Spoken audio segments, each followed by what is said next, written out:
Bom dia, boa tarde, boa noite, companheiros alvinegros que nos acompanham na Rádio Botafogo.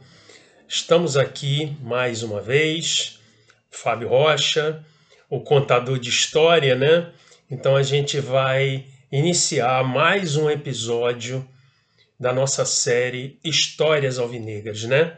Nosso amado glorioso tem uma história muito rica e hoje o nosso homenageado, vocês já devem ter visto aí no título, né? É um cara que, disparado, foi o maior dirigente que o Botafogo já teve. Ouso até dizer que dificilmente terá outro igual. E bem a propósito desse momento muito triste que nós estamos vivendo na administração do Botafogo, eu quero deixar bem claro que eu não me refiro ao mandato recém-empossado do atual presidente e vice-presidente, mas eu estou falando da sequência de administrações, no mínimo incompetentes, para ser educado, de pelo menos 50 anos para cá. Então eu acho que vem bem a calhar este programa em homenagem ao Carlito Rocha, que eu costumo dizer que se a alma alvinegra tem um nome, esse nome é Carlito Rocha. E vocês vão conhecer um pouquinho disso nesse nosso bate-papo. Eu espero que eu consiga resumir um pouco o que foi a personalidade ímpar e, em especial, a competência enquanto administrador e dirigente. E aí vou convidar vocês a raciocinarem um pouquinho comigo, até para examinar se aquela superstição folclórica dele, até onde era cisma e até onde era uma hábil estratégia de manter o Botafogo na mídia, comentado e uma intenção de criar um DNA, uma alma alvinegra. Cá entre nós, eu sou muito mais adepto dessa segunda hipótese, mas aí vocês, ao conhecerem um pouquinho a história, vão julgar se eu tenho razão ou não. Beleza? Então vamos começar? Então vamos lá. O nosso Carlito Rocha teve o nome de batismo de Carlos Martins da Rocha.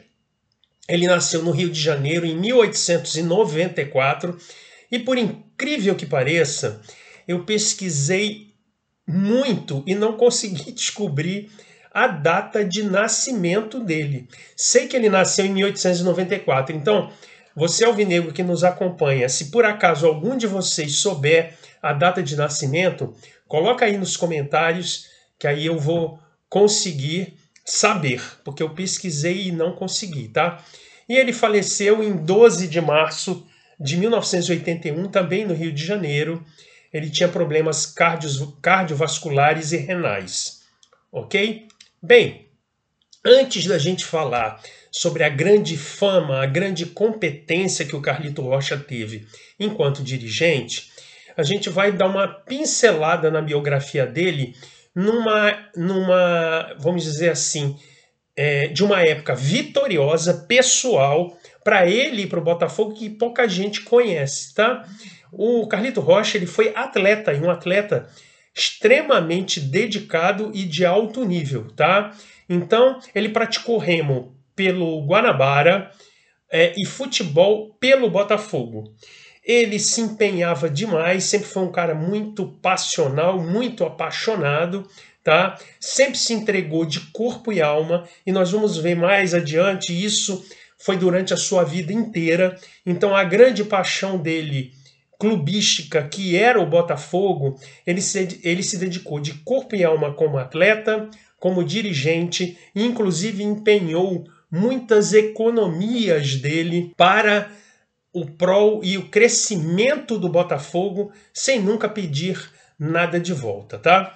Então vamos lá, a história curtinha dele como jogador é o seguinte: ele jogava como zagueiro, ele foi campeão carioca pelo Botafogo em 1912 e naquela época a gente sabe como é que era o começo do futebol. Nessa própria campanha de 1912, campeã, num jogo contra o Americano, que inclusive nós perdemos, ele atuou como goleiro, tá?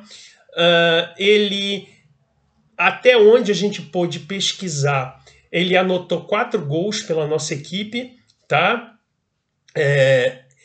3 gols em 1916, 1 gol em 1919, o que não é tão pouco assim. Não esqueçamos, ele jogava como zagueiro, tá certo? E o jogo simbólico que demonstra a grande paixão que ele já tinha pelo Botafogo, ele data de 7 de setembro de 1918. Foi um jogo que nós fizemos contra o América. Esse jogo terminou empatado 2-2. E o que ocorreu? Para que o Botafogo entrasse em campo com 11 jogadores, era necessário que o Carlito formasse junto com a equipe em campo. Só que, olha só, em 1918, ele estava febril e foi diagnosticado com quadro de pneumonia. Mas ainda assim entrou, jogou quase o jogo inteiro. No final do jogo ele passou mal, caiu em campo, entrou em coma e depois se recuperou após longo tempo internado. Da mesma maneira, vou pedir a ajuda de vocês que nos acompanham aí nos Histórias Alvinegras. Como eu disse, além de eu não ter conseguido descobrir a data certa de nascimento do Carlito, todas as pesquisas que eu fiz em arquivos que eu possuo, eu não consegui descobrir o número de jogos exato que ele envergou a nossa camisa, em qual período e se fez mais do que os 4 gols que eu acabei de citar, ok? Bem, abreviado até por este quadro de pneumonia, né? No começo do século XX, ele deixou de ser atleta e jogador, e aí a gente vai começar a falar um pouquinho da biografia dele em relação ao Botafogo, mas não mais como jogador, ok? Quando ele deixou os gramados, ele começou a se apaixonar um pouco pela parte técnica e tática. Então, ele começou a compor ser um dos membros das comissões técnicas. Cabe aqui uma explicação. Na época do amadorismo do futebol, muitos clubes não usavam a figura do... como a gente tem hoje, né? Treinador, fisiologista, preparador físico, nem se falava nisso. Então, na verdade, era um conjunto de pessoas, normalmente 3, 4 pessoas, que formavam o que eles chamavam de comissão técnica. Então, ele formou a comissão técnica, foi um dos membros das nossas comissões técnicas em 1922, 1925, 1926 e 1927.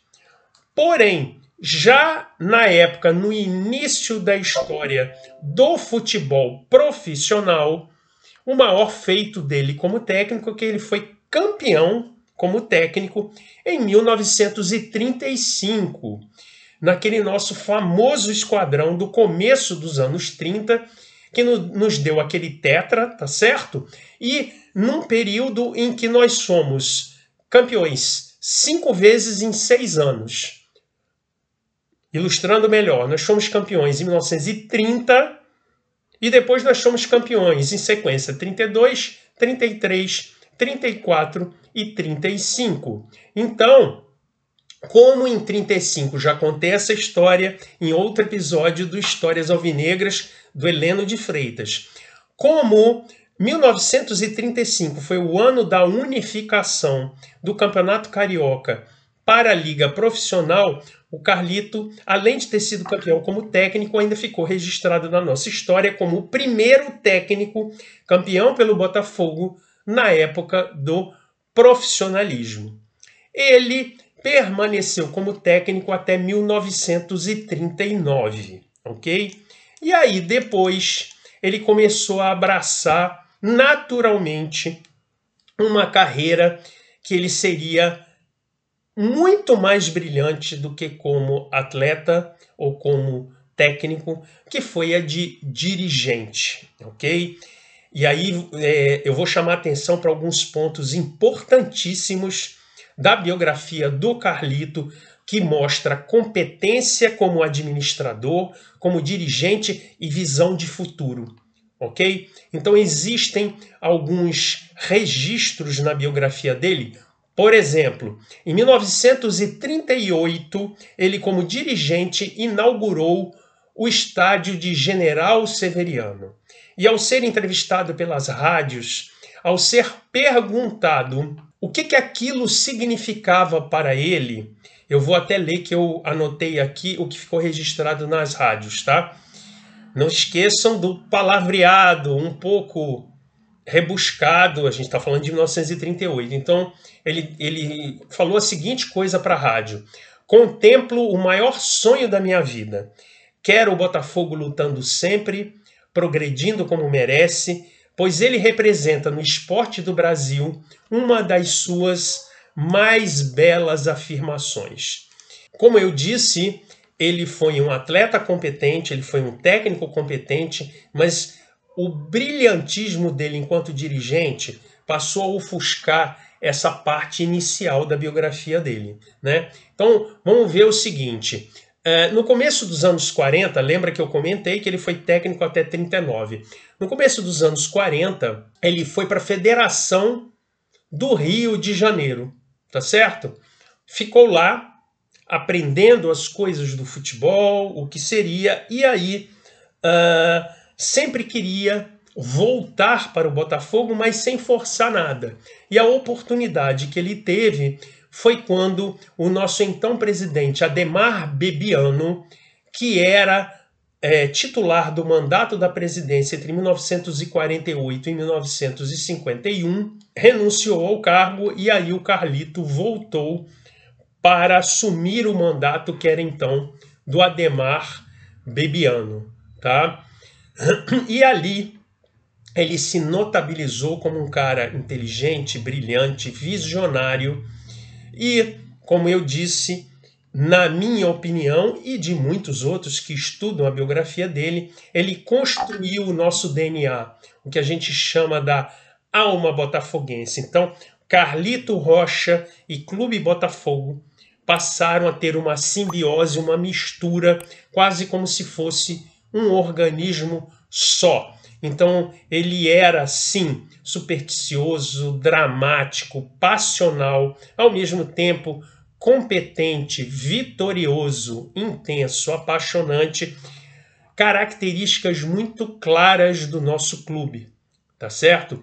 E aí ele exerceu essa atividade de dirigente até o começo dos anos 60, quando ele já estava começando a ficar um pouco debilitado de saúde, e aí ele deixou o Botafogo. Bem, um pouquinho atrás eu falei do brilhantismo e da visão de futuro dele. Então eu vou dar alguns exemplos do que eu chamo de brilhantismo e visão de futuro. No fim dos anos 40, quando ele já estava naquela transição, deixando a Federação do Rio de Janeiro e assumindo a presidência do Botafogo, ele lutou incessantemente para que os times ingleses que na época excursionavam nas intratemporadas na Europa, que viessem para o Brasil. Olha só, vamos nos colocar aí, a gente está falando de final dos anos 40, como é que seria a logística de você trazer times ingleses de ponta para jogar no Brasil. Não esqueçamos que nós estamos falando de 48, 49, o Brasil já era relativamente conhecido no futebol, mas não tinha o peso que tem hoje. E aí ele sempre dizia que uma das maneiras de convencer os clubes ingleses era a coisa de conhecer o Brasil, a curiosidade, um país tropical, e ao mesmo tempo ele dizia o seguinte, que os times ingleses viriam porque eles fariam um grande favor para nós, porque a gente precisava avaliar em que estágio, em que nível estava o futebol brasileiro, e nada melhor do que jogar com os mestres. E com esse tipo de elogio, ele conseguiu convencer a diversos clubes ingleses. Então, Entre 1948 e 1951, vários clubes ingleses de ponta vieram para o Brasil para jogar com os principais clubes brasileiros, né? Nessas iniciativas entre 1948 e 1951, vários clubes, os principais de Rio e São Paulo, enfrentaram os clubes ingleses e o Botafogo teve 4 oportunidades. A primeira foi em 20 de maio de 1948. O jogo terminou Botafogo 3, Southampton 1. Os nossos gols anotados por Pirilo, Demóstenes e o grande Heleno de Freitas. Em 1º de junho de 1949, a gente empatou de 2-2 com Arsenal. Os nossos gols foram feitos por Braguinha e Geninho. Em 24 de maio de 1951, o Botafogo ganhou de 2-0 do Arsenal. Tá? Quem fez os nossos gols foi o Zezinho e o zagueiro inglês Braines fez contra. E em 10 de junho de 1951, a gente empatou de 1-1 com Portsmouth. E o nosso gol foi feito pelo Braguinha. Bem, isso já demonstrava uma veia visionária do Carlito Rocha. Outra que eu acho que é brilhante, incontestável, que pouquíssima gente sabe. Vejam a analogia que a gente pode fazer hoje com os direitos de transmissão de TV. Bem, Carlito Rocha, ele comprou uma briga no bom sentido, tá? Com as federações na época, o Conselho Nacional de Desportos e as rádios, principalmente. E o Carlito defendia isso aos 4 ventos para quem quisesse escutar. É preciso colocar as irradiações, lembra que estamos falando de rádio, tá certo? As irradiações dentro do planejamento econômico dos clubes. Precisará existir um meio termo entre a publicidade e as instituições profissionais antes que estas faleçam por falta de dinheiro. Se as transmissões dos jogos dão audiência, é justo que os clubes negociem com as rádios a divulgação dos jogos e sejam remunerados por isso. Isso, na época, era uma ideia revolucionária, ele teve muita gente contra, mas ele dizia o seguinte: eu posso permanecer sozinho, mas não importa. O que importa é que eu estou lançando uma pedra fundamental. E no futuro, um dia, os clubes me darão razão. Apenas eu temo que esse dia possa chegar um pouquinho tarde para alguns clubes que não tenham uma situação financeira adequada. Veja que ele começou tudo isso e essa ideia a divulgar no final dos anos 40, começo dos anos 50. Bem, como nada é por acaso, aquela competência dele é inquestionável como dirigente e aquela substituição que ele fez no começo do mandato do Ademar Bebiano fez com que ele fosse o presidente do nosso título de 1948 contra o então invencível Expresso da Vitória vascaíno. Já falei sobre isso no nosso programa do Heleno. Isso vai ser um grande gancho no programa de homenagem ao nosso grande goleiro Oswaldo Baliza, mas o Carlito era o dirigente do campeonato de 1948, tá? E aí eu vou frisar de novo que eu já dei uma pincelada no comecinho desse nosso bate-papo, tá certo? O Carlito, ele ficou no imaginário popular como um personagem assim, emblemático, carismático e muito supersticioso. Mas eu acho que isso é apequenar o brilhantismo que ele tinha, tá?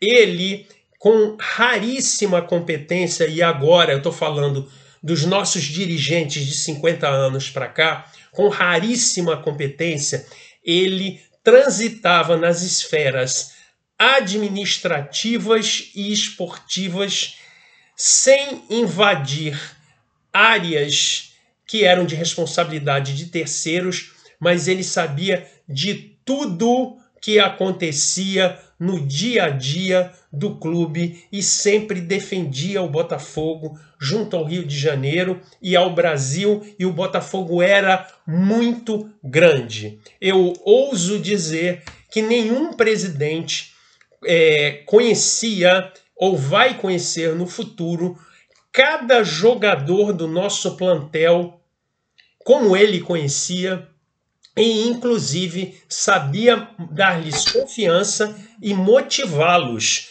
Não invadia o espaço do técnico, mas ele representava um papel fundamental também nessa motivação, na autoestima, na confiança. Ele era, antes de tudo, Botafogo, como eu falei, tá certo? Bom, agora, evidente, né? Já agradecendo a vocês, que a gente já está batendo papo aí há um pouco mais de 20 minutos. Agora nós vamos falar um pouquinho sobre a característica mais emblemática na qual o Carlito Rocha sempre é lembrado e, como eu disse, diminui muito a sua competência, que é a superstição. Então eu faço, antes de comentar algumas coisas da superstição, tem coisas engraçadas, curiosas, eu faço a pergunta para você que está nos acompanhando nesse programa. Isso era uma mera crendice ou tinha algo muito mais inteligente por trás? Então vamos lá. O Carlito Rocha, de fato, era um homem muito religioso, extremamente supersticioso, mas eu, de novo, digo que isso é muito mais do que uma besteira, uma crendice sem sentido. O que eu digo é que ele transformava essas coisas numa ferramenta motivacional para ele, para o clube, para os atletas, como uma espécie de uma mentalização positiva. Vamos fazer isso porque vai dar certo. E, ao mesmo tempo, essas esquisitices e superstições colocavam o Botafogo na mídia todos os dias. Na mídia do jornal, na mídia do rádio. E a marca Botafogo ficou conhecida nacionalmente porque todo dia tinha alguma coisa para falar do Botafogo, mesmo que fosse uma esquisitice do seu Carlito Rocha. Para mim, isso foi de caso pensado, e a marca Botafogo, o DNA Botafogo, ser alvinegro botafoguense, a gente deve exatamente a essa atuação do Carlito Rocha. Eu diria que, se eu tivesse a oportunidade de entrevistá-lo, eu faria essa pergunta. Que eu saiba, essa pergunta nunca foi feita. Carlito, tudo bem que você era um cara religioso, supersticioso, mas o que ele tinha por trás de tudo isso? Talvez ele nem tivesse consciência disso, mas ele tinha uma habilidade muito grande de colocar o Botafogo na mídia. Ele concentrava todas as suas forças no Botafogo, no ser Botafogo, crescimento do Botafogo. Certo ou errado, ele sempre colocava o Botafogo na frente na sua vida. Por isso que eu já disse no passado que, no fundo, acabou sendo o clube numa simbiose com ele, como se fosse uma única entidade. Mas agora vamos aos fatos mais curiosos das superstições.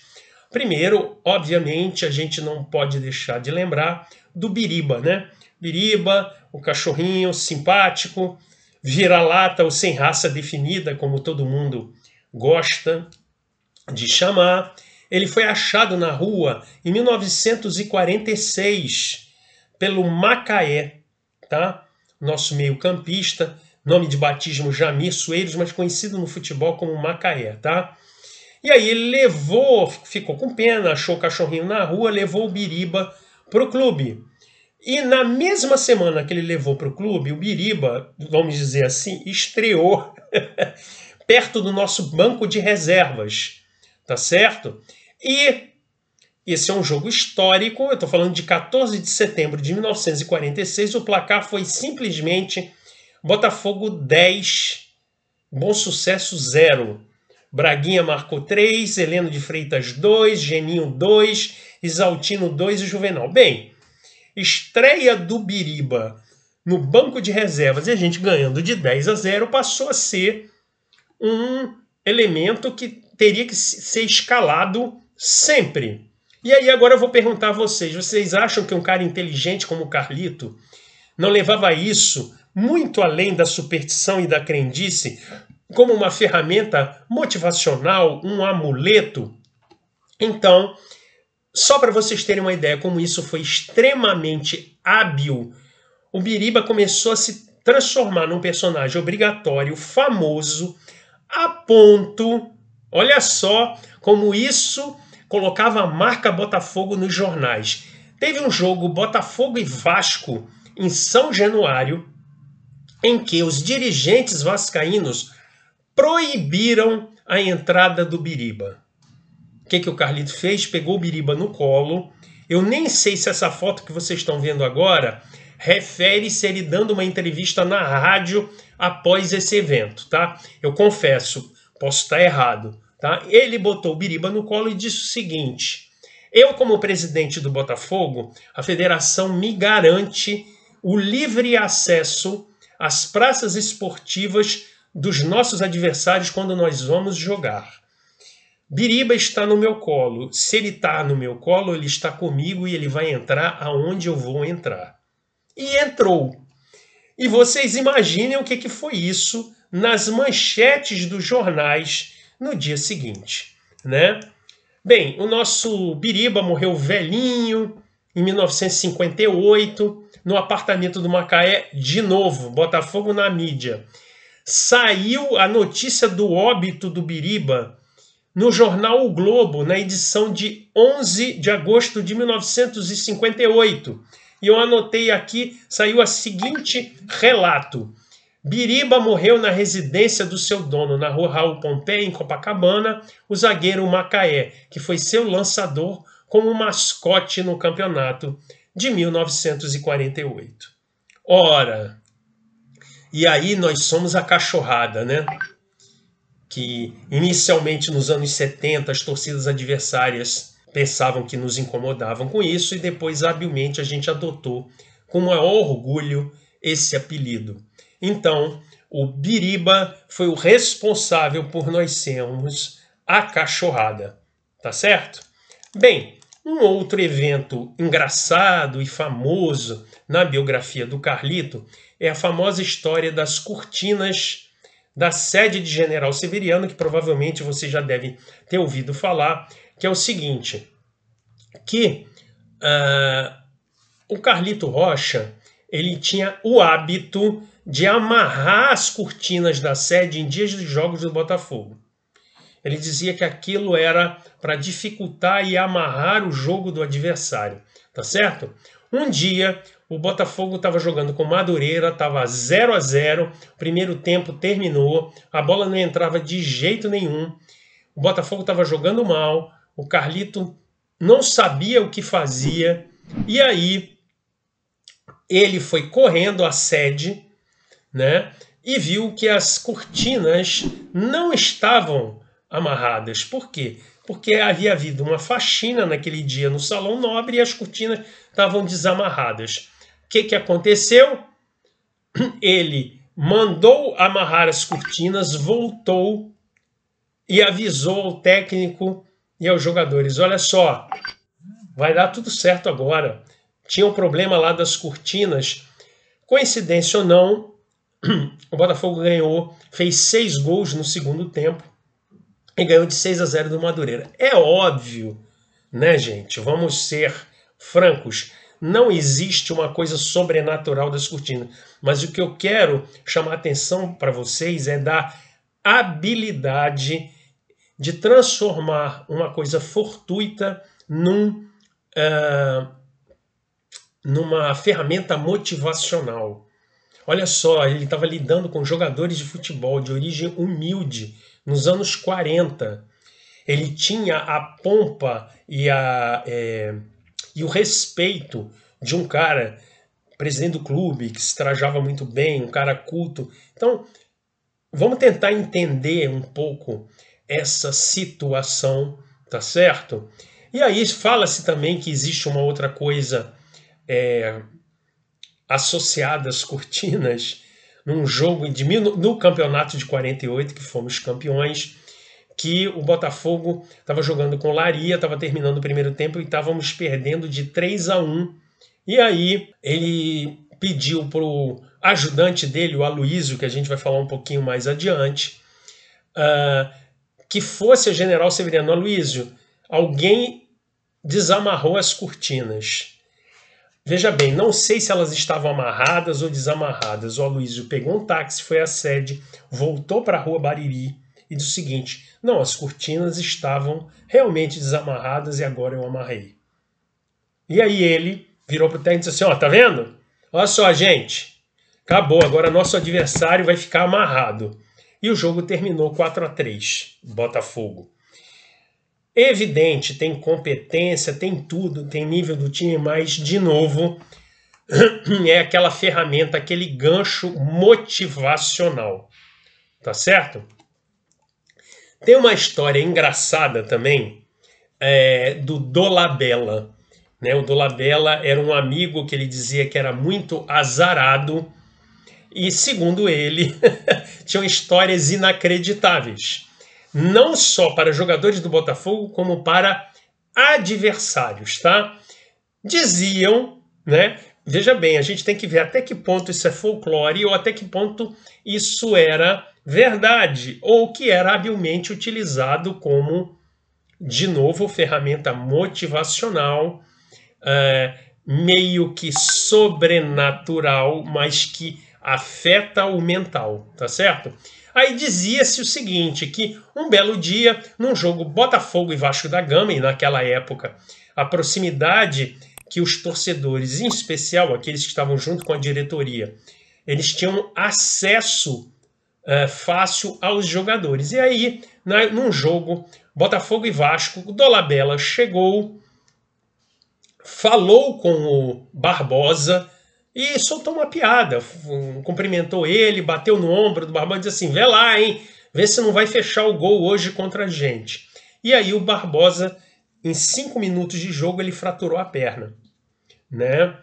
Uma outra situação, essa muito mais engraçada, é o seguinte: nós tínhamos um jogador argentino, na época, chamado Rubens Bravo, jogador bom, competente, e aí teve um jogo que o empate ficou nas mãos dele para bater um pênalti. Ele bateu um pênalti, isolou a bola, o Botafogo perdeu o jogo e aquilo, além de ter causado a tristeza pela derrota, ficou aquela coisa assim, pô, mas logo o Bravo, que é um cara técnico, habilidoso, como é que ele vai bater um pênalti desse? Aí o Carlito, olha só, confiança para o grande jogador, diz assim: seu Bravo, esse pênalti não combina com a sua técnica, com a sua habilidade, tem alguma coisa misteriosa, tem alguma coisa, algum azar.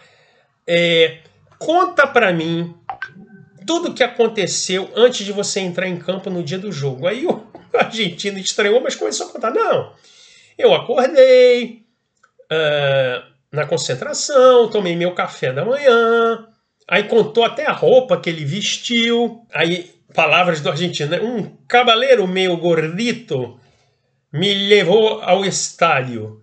Aí o Carlito olhou assim para ele e disse assim: gordito, não diga nada, seu Bravo. Mas olha, o nome dele era o Dolabella, né? Então eu vou dizer para você o seguinte: cumprimente ele de longe, nem menciona o nome dele que você nunca mais vai perder um pênalti. Então eram essas coisas do Carlito, né? E a terceira que eu estou destacando aqui nesse nosso bate-papo, que é o Aloísio, que vocês estão vendo a foto. E aí vai ter uma outra característica do Botafogo que eu tenho certeza que muitos de vocês, ao verem fotos do nosso time no começo da década de 60, já devem ter se perguntado e vocês vão saber o que é, ok? Bem, o Aloísio, né, ele era o faz-tudo, né? como dizem, o assessor para assuntos aleatórios do Carlito Rocha. Ele, além de roupeiro, era um cara que, vamos dizer assim, radicalizava as mentalizações, as superstições que o Carlito Rocha dividia com todos, tá? Então, não sei se é por causa disso, mas essa história que a gente vê de futebol, não, olha só, uso a mesma cueca, a mesma roupa do jogo que eu venci. Então, o Aloísio, ele sempre repetia as mesmas camisas e as mesmas calças.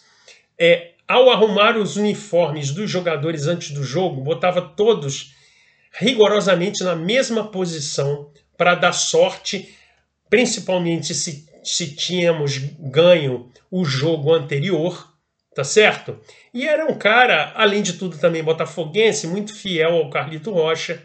E aí, vou chegar agora no ponto que eu estou dizendo que vocês talvez nunca tenham se perguntado sobre isso. Vocês já repararam que, e eu vou botar uma foto aí para vocês, que nas fotos do Botafogo de 62, 61, 62, o Botafogo sempre está de manga comprida? Vocês já repararam que o Botafogo joga no Rio de Janeiro, uma cidade muito quente? Que diabo é esse de jogar de manga comprida, né? Mas o que aconteceu? Na véspera da final do campeonato de 1962, o famoso jogo que eu já fiz referência no último programa do Garrincha, que o Garrincha acabou com o jogo, foi a final com o Flamengo, foi 3-0 o Botafogo, tá certo? Mas na véspera o Aloísio encontrou o Carlito Rocha e disse assim: seu Carlito, tive um sonho premonitório. Aí o Carlito se espantou e disse assim: fala logo, Aloísio, fala logo, Aloísio. Eu sonhei que nós éramos campeões, mas a gente tem que jogar de manga comprida. Se a gente entrar em campo com camisa de manga curta, nós vamos perder. Bom, não precisa dizer mais nada, que o Carlito apressadamente, década de 60, mandou confeccionar uniformes de manga comprida. O Botafogo entrou em campo e ganhou de 3-0. O Garrincha acabou com o jogo, tá certo? E aí, a partir daí e durante alguns anos do começo dos anos 60, o Botafogo jogava de manga comprida porque isso facilitava a nossa vitória. De novo, até que ponto isso ocasionava um efeito positivo mental de confiança é uma coisa. Outra coisa era a mídia na época que dava cobertura a um Botafogo diferenciado. Além de campeão, era o único time que jogava de manga comprida. Então era um diferencial, uma marca alvinegra. Tá certo? Então, meus queridos alvinegros, a gente está chegando a quase 40 minutos de programa. Eu agradeço demais vocês terem me acompanhado até agora. Espero que tenham se divertido, que tenham sabido um pouquinho mais dessa personalidade incrível que eu considero o maior dirigente da história do Botafogo. Ninguém chega nem perto do que ele era como administrador competente, como motivador e como defensor e propagador da marca Botafogo. A marca Botafogo se tornou única, conhecida no Brasil e valorizada naquela época pela atuação do nosso queridíssimo Carlito Rocha. E aí, vocês sabem que eu sempre agradeço no final de cada programa, mas no Carlito eu vou fazer um pouquinho diferente, tá? Primeiro, eu não vou agradecer a ele porque a gente não agradece a nossa alma. E eu digo que o Carlito é a alma de todos nós alvinegros. Nós simplesmente possuímos um pouco, cada um de nós, de Carlito Rocha em nós mesmos. Quando a gente fala que nós somos escolhidos e não escolhemos, a gente tem um pouquinho de Carlito Rocha. Quando a gente chora de alegria ou de tristeza, infelizmente, ultimamente muito mais de tristeza, com um gesto emocionado, apaixonado, passional, Carlito Rocha sempre estará conosco, Então a única coisa que eu falo é aonde a alma do Carlito Rocha, que é Botafogo e Alvinegro, esteja, ele esteja certo sim, que sempre que houver algum alvinegro fazendo algo em prol do Botafogo, que seja uma pequena coisa, mas que faça simplesmente por paixão, sem nenhum outro interesse, Carlito, você vai estar em nós, tá bom? Gente, muito obrigado. Aguardo os comentários de vocês. Mais uma vez, de repente alguém sabe a data completa do nascimento dele, sabe a ficha técnica dele enquanto jogador. Mas de qualquer maneira, eu agradeço demais vocês terem tido a paciência de me acompanharem até agora e conhecessem realmente um verdadeiro mito, o cara que representa o DNA e a alma alvinegra. Ok? Um grande abraço, até a próxima e saudações alvinegras. Até a próxima, gente!